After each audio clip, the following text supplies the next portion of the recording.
Hello, welcome to Doctorverse with politics, as usual, episode 5.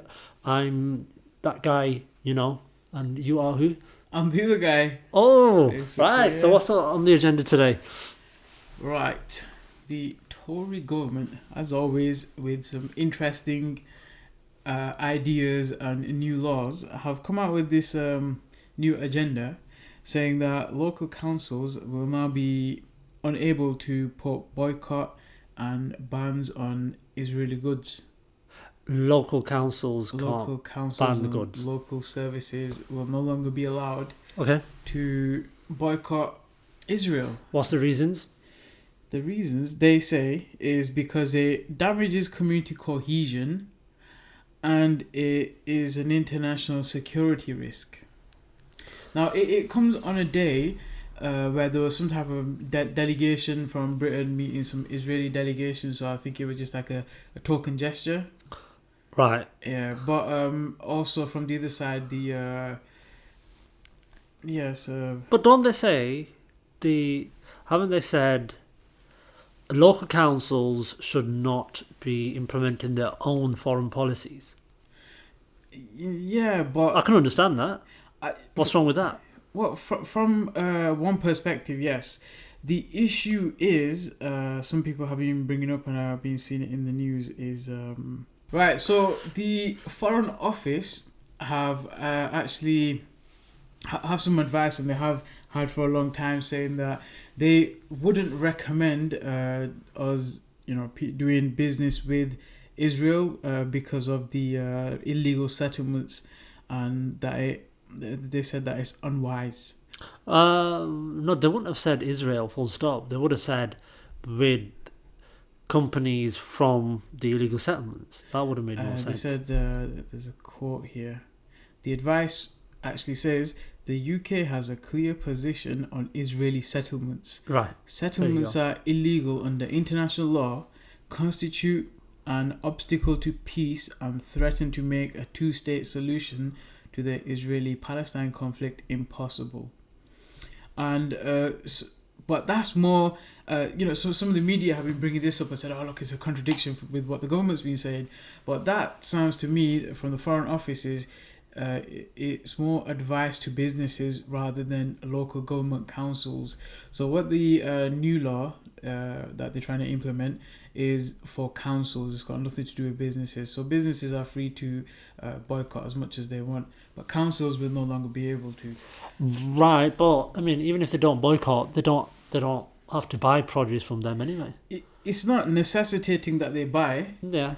But at the same time, some certain councils were boycotting in the sense that Birmingham City Council threatened a company called Veolia or something like that, a company that deals with garbage and such.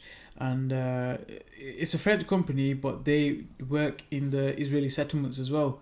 So they said, either pull out of the Israeli settlements and stop working there, or we will stop our contract with you. So there was some political pressure. So they can apply political pressure by the threat of a boycott. Yeah. Which is now taken away from them.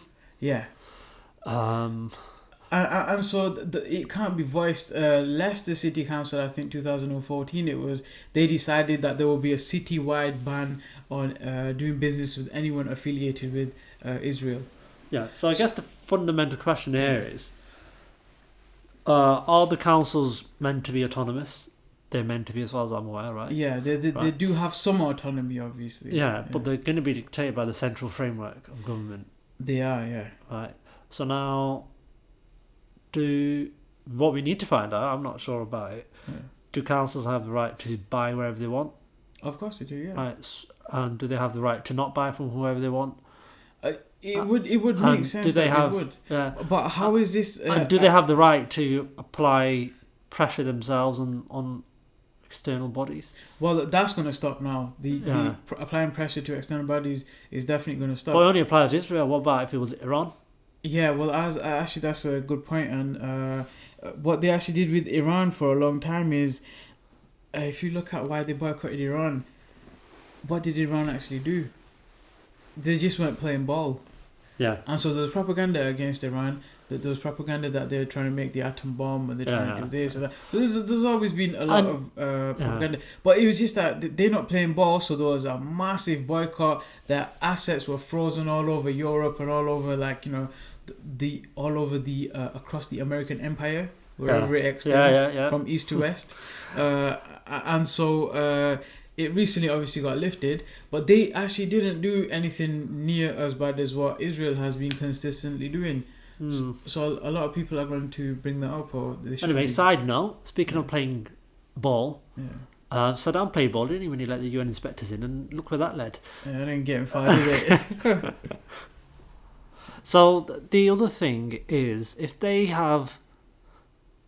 So if the council are allowed to apply political pressure on other countries and other areas, but exclusively Israel, with the settlements, they don't give them the right to do that. Then there's a contradiction. There is, definitely. And this ban is just on Israel. Israel has been mentioned specifically.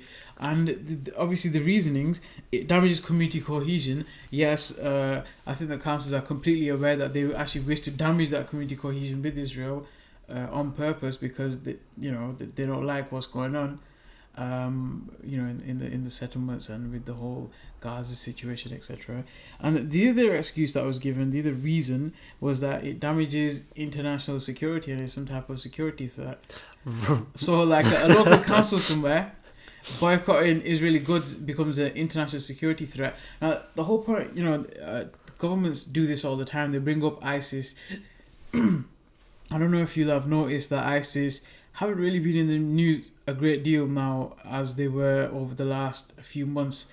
And the reason, I think, is that the purpose they were in the news so much over the last few months was because they wanted to go in to Iraq and Syria again, and they needed a justification from people. So, bombard the public with this threat of ISIS, and now suddenly they're just out of the news, and that it doesn't make sense, because it was only in November when the Paris attack happened, and that was ISIS. And you've got now a game board where you have Russia and Syria on one side and the rest of the world on the other side. And the playing field is, Syria and Iraq. It's like a world war going on without people realising it. It's like the World War III, but it's there was the First World War was like the nationalist war, and the Second World War is known as the fascism war, the war against fascism. And even though technically it could be argued that it was the capitalism war, but more about that some other time. The war of the American Empire. Well, it wasn't really American Empire. There was a fight between the USSR and America at the time. But this world war is like the proxy war. It's the same thing. It's control of territories and it's control of resources. But it is basically that they want to get hold of a certain territory, have control over resources and assets, and so they used a fear of international security. Now with this boycott, about banning the boycott from local councils, the reasoning of international security makes absolutely no sense whatsoever. I don't see how it affects it. But it's a typical game that they play. They've been playing it for centuries. And get people scared and then do whatever you want. They make the wars look glorious. Because they're going in fighting an enemy who is perceived as being really, really, really bad, and no doubt ISIS are really bad kind of stuff that they do.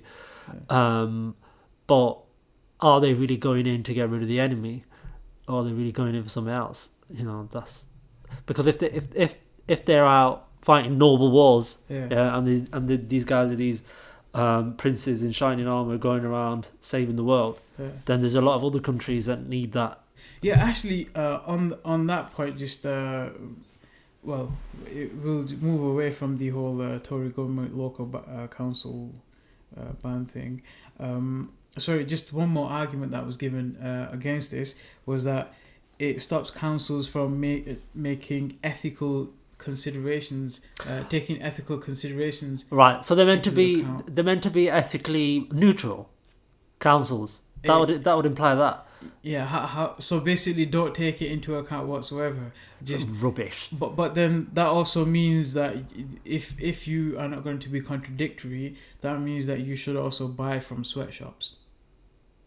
You shouldn't have any ban against China or any type of thing like that. Yeah. Where there's human rights violations, etc. going on. Yeah. If you were not being contradictory, so this whole thing, it just Rubbish. stinks of Hypocrisy. Yeah. But on your point of ISIS, actually, the interesting thing is they're still in the news. Yeah, a little bit, not too much, but I think what's going on, the reason they're in the news is like the news editor of whatever publication every week thinks, damn, we've not had an ISIS article all week, so yeah, you look like you're twiddling your thumbs. And there needs to be a ongoing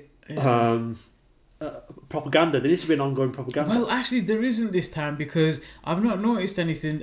We're hardly hearing about what's going on in Syria right now in terms of what success, quote unquote success, how the British army had, and they were said to be dropping a couple of £1 million worth of bombs. It was like each bomb cost $500,000 or something. Yeah, that's fine, but what I mean is you still have in the media the articles coming out describing what ISIS are doing, right? So there was one yesterday describing a child suicide bomber who waved a kiss goodbye to his father before he blew himself up.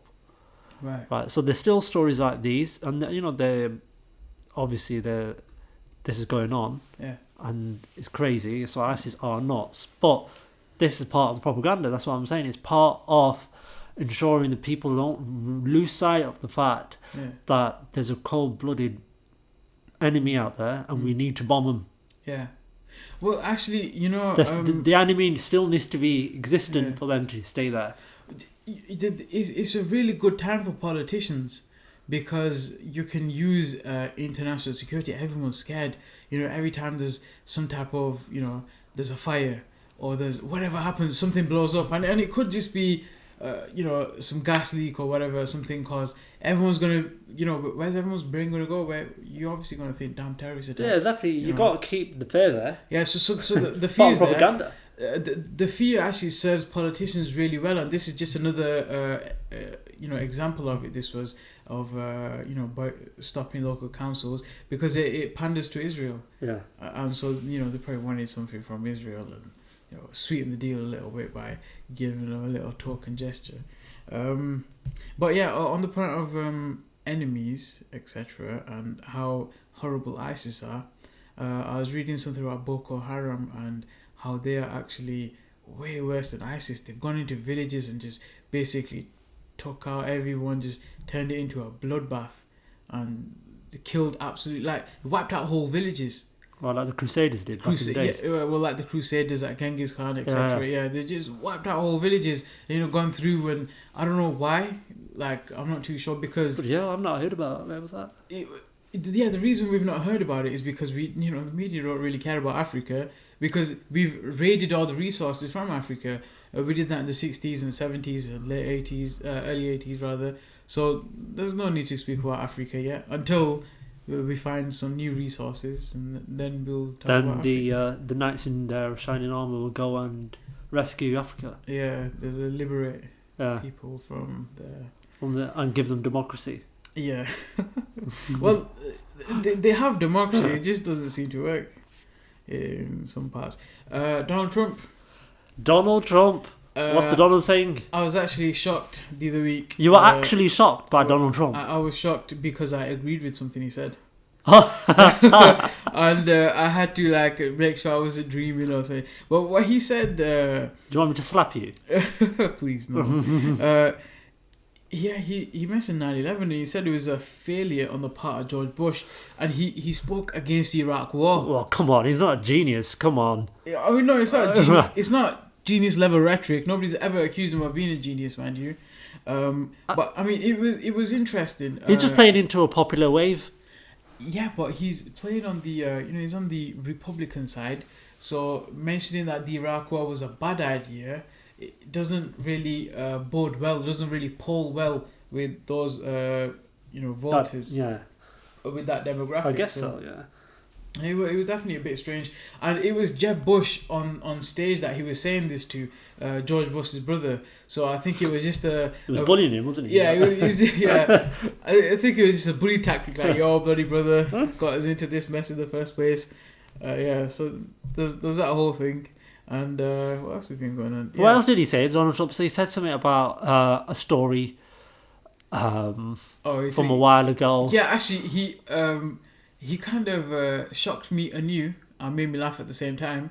And I didn't think he could shock me any more than he already has. But there was a story he said at a speech in South Carolina just before the primary there. He said that Muslims at one point, some general got Muslims in a row and he dipped some bullets in pigs' blood and shot and killed them. And so he's kind of suggesting... He didn't mention Muslims though.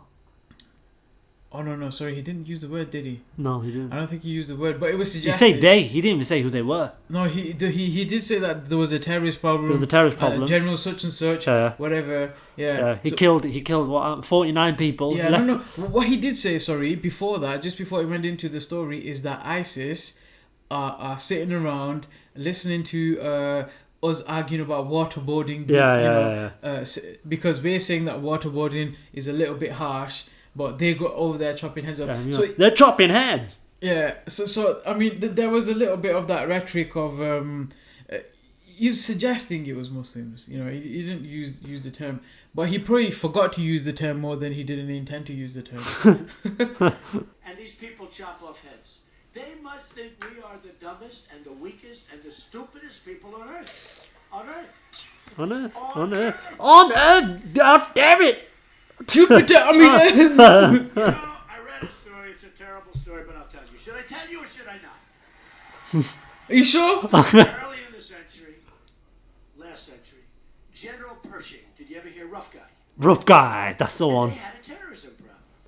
And there's a whole thing with swine and animals and pigs. You know the story, okay? He doesn't know how They to were having a tremendous problem. Yeah. mention it properly, does he? No. Can't say it particularly. He can't say it. But he's not stopped him before. What? You know, he's mentioned... No, he probably forgot what they called. He's like, oh, what them guys called that I'm supposed to hit? And then afterwards they told him, he's like, oh, what's that religion? Oh, Muslims. Oh, shit, yeah, I forgot. Yeah, he forgot it was Earth as well. You had to say it 3 times. Yeah. Right, what else is happening? So, did you see the letter that Apple CEO wrote to the public, to his customers rather, about how the FBI and the government of the United States of America are asking them to create a backdoor to the iOS operating system on the phone? Did you see that? I saw that, yeah. The government wants to hack into one of the phones of... Is it the San Bernardino terrorist? One of the terrorists or something? Yeah, so that's what's led to the request. Yeah, and Apple have said, you know, we can't do this. It's civil liberties issues and all the rest of it. And if we do it once, you know, we'll be asked to consistently do it, and it's akin to spying, etc. So one thing just before that.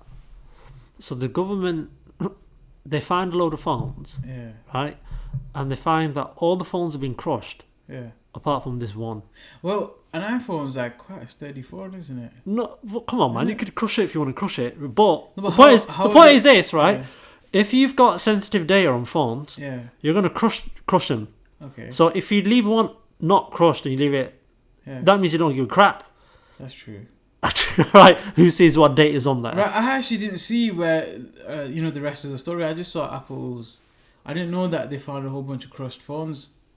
But no, it makes sense, look. If you find a whole bunch of phones that are broken and there's no data there to recoup, but you find one phone that isn't broken, maybe he just didn't get around to, sticking it in his blender or whatever. Oh, come on, man. Yeah? These are the guys who are so meticulous when they do their terrorist attacks. They leave their passports.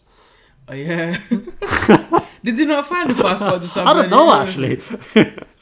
I want to Google it now that we're Yeah. say. Well, actually, the passport thing is, every time there's a terrorist attack, wherever it might be in the West, they always find a Syrian passport very close by, and oftentimes they realise, oh wait, it was actually fake. Well, or the media figures out it was actually fake, and There's like a running joke now that every time there's a terrorist attack, it's like, right, where was the passport? Right, statement from the FBI. We have uncovered evidence that has led us to learn of extensive planning. Obviously, we have uncovered evidence of explosives, multiple armaments. We know the ammunition that was out there, the high-powered weapons, explosive devices. Maybe they bought some of them from Walmart. Anyway, we have also uncovered evidence that these subjects attempted to destroy their digital fingerprints. For example, we found 2 cell phones and a nearby trash can. The cell phones were crushed. We have retained those cell phones, and we do continue to exploit the data of those cell phones. We do hope that the digital fingerprints that were left by these 2 individuals would lead us to their motivation. The evidence is important. Well, we're always told you can't really get rid of your digital footprint. And it's always that, catched somewhere or it's hidden away. Where's all this bloody NSA I've been hearing so much about? This is where it'd come in handy, wouldn't it? Well, look, if you go back to what Apple is saying, Yeah. that is going to create a backdoor. Here's the thing, right? If you're on the internet, Yeah. if you want your data to be private, just don't go on the internet. Stay off digital, Okay. because there's going to be a way to access your data. Hmm. You leave a massive fingerprint, and it's there for anyone clever enough Yeah. to pick it up and exploit it. So what is the problem? You're using the internet. What is the problem with what? Well, why are Apple making a big deal of a backdoor? I don't know. Just because they don't want to be seen to comply with the FBI. And also the whole thing with the NSA spying on us or the rest of it. With Apple anyway, I've read a few interviews where somebody go interview some terrorist or some, CIA or whatever it is, and what they'll say is, if you've got an Android phone, take the battery out. But if you've got an iPhone, leave it outside of the room because you can't take the battery out and potentially it's spying on you or something. So there's all these rumors that Apple and they track you with your phones and you're being spied on, etc. So I think that whole statement, it just sounds like a perfect kind of moment for Apple to say, well, actually we're not spying on you. Pretend not to be spying on the public and just say, we don't actually know this backdoor exploit. It's public relations, isn't it, basically? Yeah. But for the public, anyway. I mean, I guess it's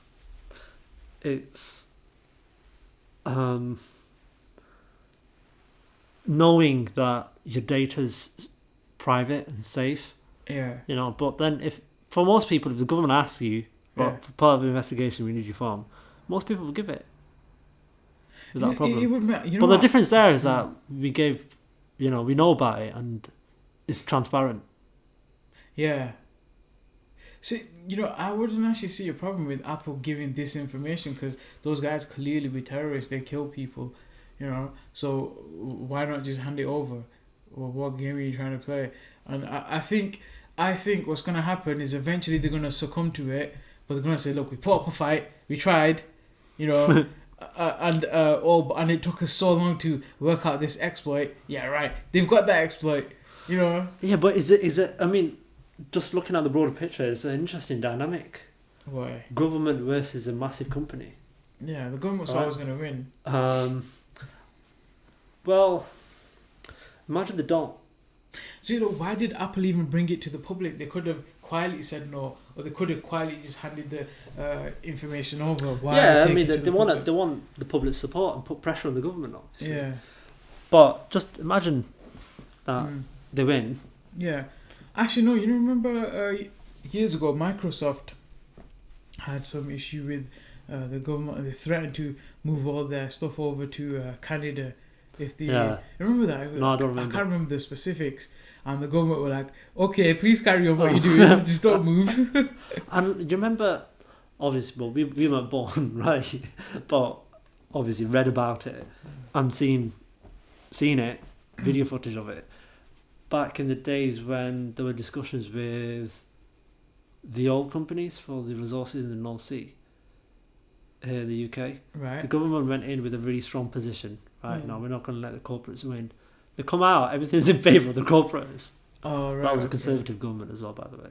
Oh, was that Thatcher's time? Yeah, I think so. Yeah, Thatcher. Or it might be Major, Reagan. I don't know. Well, no, it wouldn't be Major. Thatcher did the damage. Jonathan Major.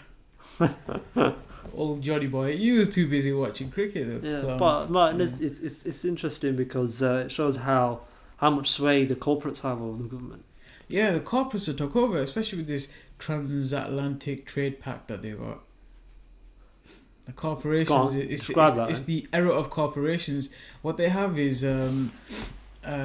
many governments have signed on, and the corporations are like all these big petroleum giants, and Amazon is in there, and a whole bunch of these big companies. What the pact says, and a lot of governments have signed this, that if any local government or local authorities or whatever tries to stop us from doing our job and pursuing our goals, as in if we're doing drilling somewhere, we're doing fracking in some area or whatever we might be doing, or we are controlling the water supply in some region or whatever it is, then we can take you to court. But we won't take you to your court, we will take you to our international court. The unbiased one. Or yeah. the one owned by the corporations, and we will sue you, and you will basically have zero power over us. So the power is, when it comes to corporations versus governments, the corporations have their own government, and it's international. It's not governed by boundaries. It's outside of boundaries. I don't understand it. It's very dangerous, is what it is. If you need to understand something, understand that, my friend. And we shall see you next time.